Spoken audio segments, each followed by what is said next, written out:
Hey friends, welcome back to my studio. Look at this rooster reference photo I found. I'm gonna paint a rooster.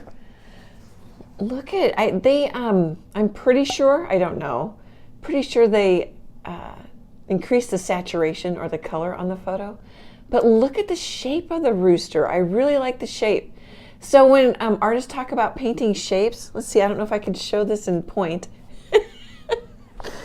You gotta have skills, you know? But there's a shape, like here's a triangle.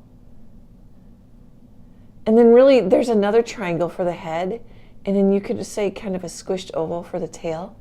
I love the shapes in this rooster. Plus I'm trying to hold it so there isn't so much glare. I love the attitude too. I think it's really fun. Okay, so I'm gonna paint a rooster.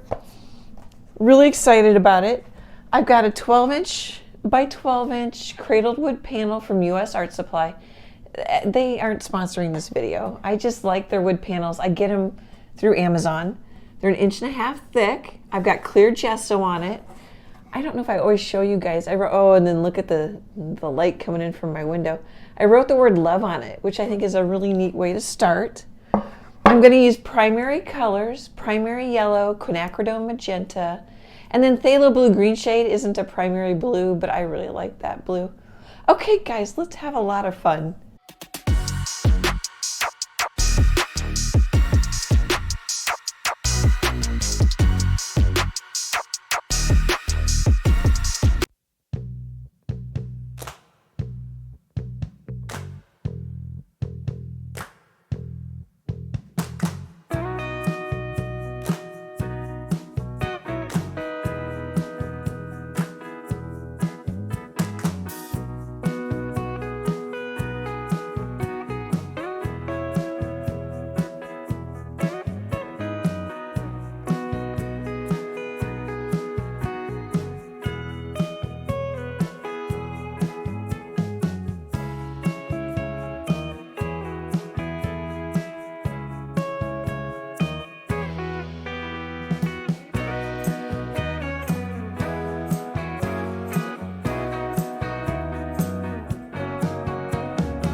Okay, let's chat for a minute.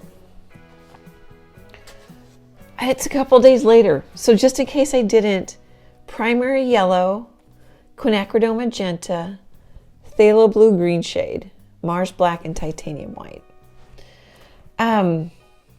What's nice, well, here, let's start here.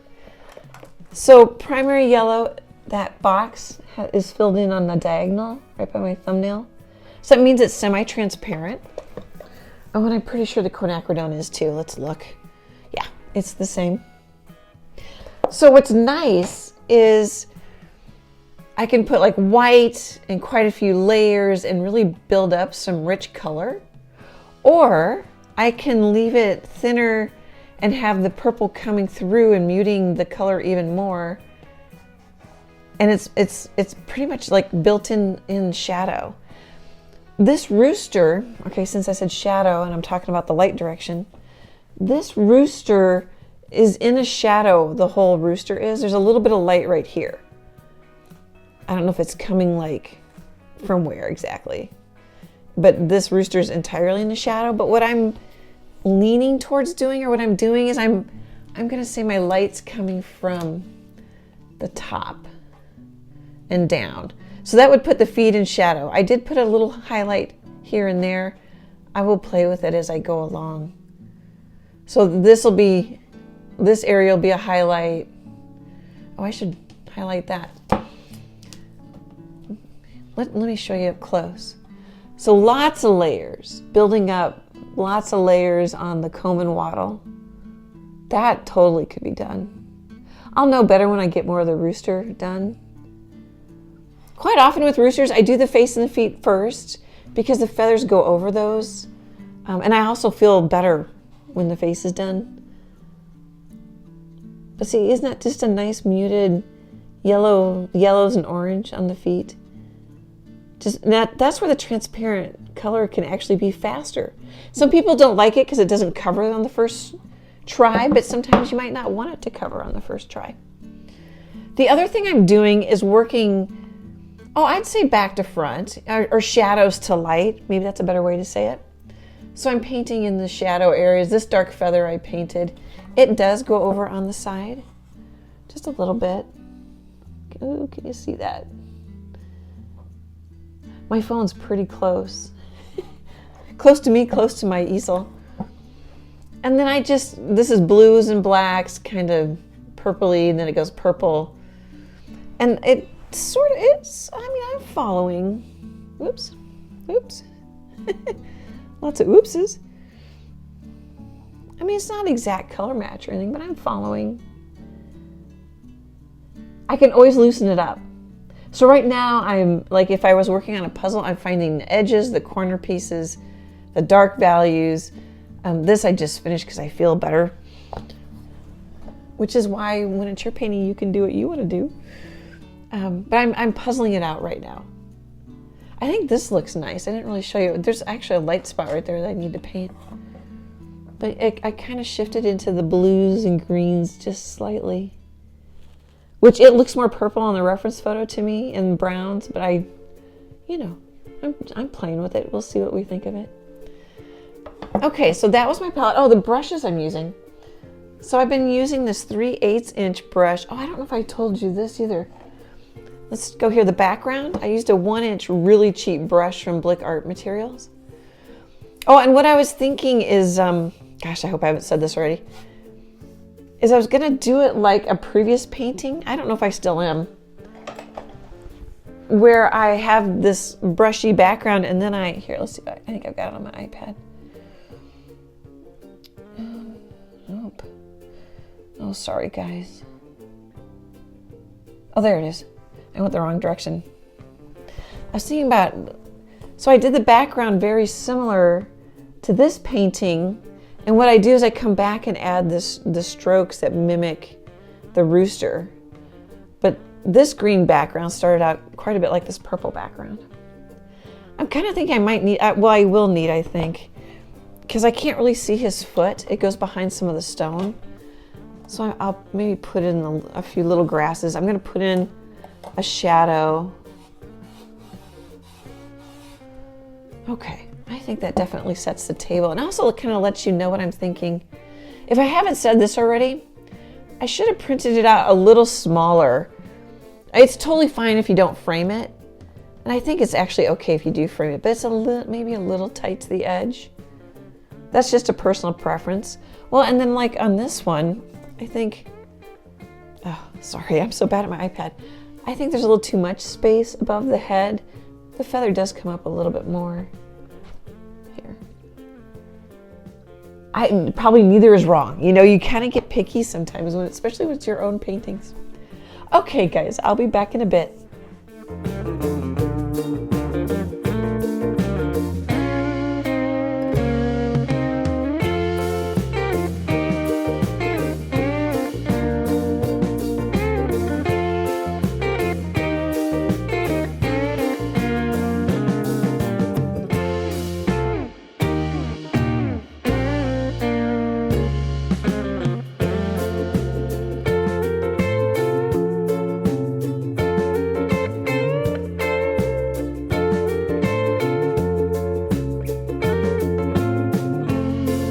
Hey, I thought I'd pop in and let's talk about feathers. I ended up painting pretty much all the feathers I drew, which I like. They're not as exact, they're a little softer, messier. I can come back and make them, you can come back and make them more realistic or looser. A lot of times I like to get the structure down and then I'll come back and either tighten up or loosen up. I did, but I want to come back to these, but I did smear out, which I don't see in the reference photo, but I did smear out some of those, which I like. So like I had wet paint, take my finger and just pull it. Let's see, what else? Okay, so here, as long as I've got hold on this, let's find a brush, or here, we'll just use this one. So the vein of this feather is light, and so each side of it is darker. I can even see that in the reference photo, and then it gets lighter up here. Hopefully you can see that. I'm just to the right of my cell phone as I video, and so I can't focus or tell. Hopefully you guys can see that.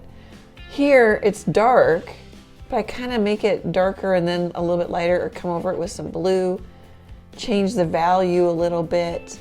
That'll make it look like a feather too. And I'm taking cues from the reference photo. You know, this feather is lighter here. The dark vein kind of blends into the feather there. So really, look at your here. I'll show you the reference photo. So in the reference photo, this is light blue, and then it goes bright blue. Plus, I want it to be the same colors over there, so it's a little more unified. If you don't do that right away, you can come back and add those things at the end. You don't have to remember everything at once. Okay, let's see if we can. So it's more subtle in the reference photo. I made this one more contrasty, this dark purple gray. But there's the two light ones I was just talking about. So it's not exact, but you can tell that I'm following the reference photo. This is much grayer, these fuzzy little feathers are here. And I mixed a purple. So this purple has black in it, and boy, it's drying out. I mixed Quinacridone and Phthalo blue green shade and got a better purple, but it wasn't quite enough contrast for my background. So I added some magenta in it and some white. And then I also put some black in. You know, I'm just playing with contrast. These I haven't painted. This is the background coming through because I'm going to paint the rusty orange here. And I see that in the reference photo too. You don't have to follow it. I just find it fun. I think it's cool that there's some rusty orange feathers over here. I made my green feathers much brighter. I might tone them down. I don't know yet because so one thing that's really is helpful is to work on the entire painting at once, or at least the entire chicken here. But a lot of times I kind of also work back to front, and these are behind these. You know, these are behind these, that kind of thing. The blue, I see it as underneath what's here, but really it's on top of here, so I'm gonna have to come back. It's not like you have to literally work back to front, but it can be helpful. Really, I should have painted this area first if I'm gonna be literal about it.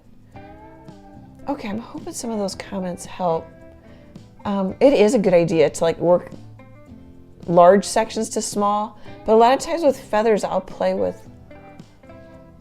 know if that made sense. Let me try again. A lot of times it'd be like you paint in the major shadows and the highlights, and then you build up into the detail. Whereas I'm painting quite a bit of detail before I get any of this other stuff done. You can do it either way. Acrylics are really forgiving. For me, it's probably more work and more time because I'll come back and adjust values and colors. Whereas if I built it large shapes to small shapes, it would be more efficient. I don't know if I've mentioned this, but I've added yellow a couple times. I did have pink up here. There's little hints of pink. The reference photo, since it's I'm pretty sure they turned up the saturation. This part of the comb is pink, more pink than that part. I ended up unifying it a little more. I might change my mind again. That's part of the fun for me. It's like, okay, you know, I like that, but I can always change it too if I want. Oh, one way to make that easier, even though these look they are quite brush strokey, they're smooth. Everything's smooth. I don't put thick layers on until the end because it's much easier to paint over and change the smooth than it is the thick. Okay, guys. This is quite a colorful rooster. I wasn't going for quite that much color, which I think is funny because I'm following the reference photo, which is very colorful. So, and then the background still concerns me, and sometimes I like it. I need to get more of this rooster done. Sometimes I think it's too purple, and sometimes I'm like, oh, it's going to be really pretty. So we just need to keep going. And I get worried. I just think it's also helpful to let you know I get worried and nervous. Like, is this too messy? Oh, here, maybe I want to show you this feather too. You know, am I too loose and messy? But I can't tell yet. I need to get more done. But you see how this was a wet on wet, just this little feather right here. So I had the dark and I just came back with a little more wet and lighter in my brush. And that makes a feather shape without even drawing the vein in. Okay, guys, hopefully those comments, feather tips help. Really fun to be hanging out with you, and I'll be back in a bit for another chat.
I'm calling it done.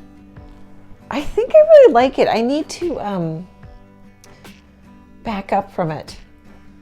Like put it in another room and walk up on it. Let's see where to start. So for the background, well, I used the little 3/8 inch angle brush from Royal and Langnickel and put in some shadow with some matte medium. That white stuff is matte medium. And then I put a little blue in just to change the color. I used this, it's really wet, this 3/8 inch angle brush. It's a craft brush. And dry brushed some strokes, a little skinny line, which I think is really fun. Put in some, I had little, I don't know, little squares, but I put in some bigger ones. I like that. That's about it. It's similar, I'll link here. I'll show you this. I've got paint in my thumb. Hang on a sec. I don't know if I got the paint off. So I think I showed you this already. Similar idea to this painting. I'll link this video in the description. Yeah, I know I showed you this. This is fun. This one's really colorful. This one's a little bit more simple. I didn't paint as many of the details. This one has more brush strokes. I like the little dots, which I see on the reference photo. Here, I'll show you again. There's little dots on the top of that wing. Boy, is it colorful. Let me know what you think, you guys. What let me know what you guys think. Here, we'll do a tour. Make sure it's dry. Let's see. I don't know if I can get it. I never can get it squared up for a screenshot. Oh, that's not. Too bad. Okay.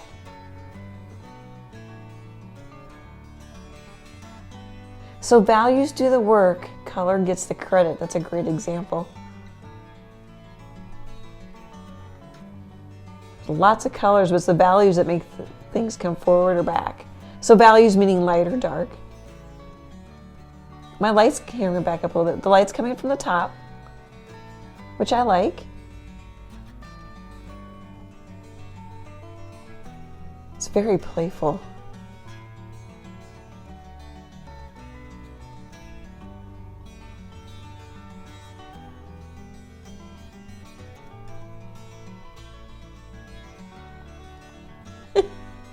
I'm laughing because I wiggle and trying to get it in there.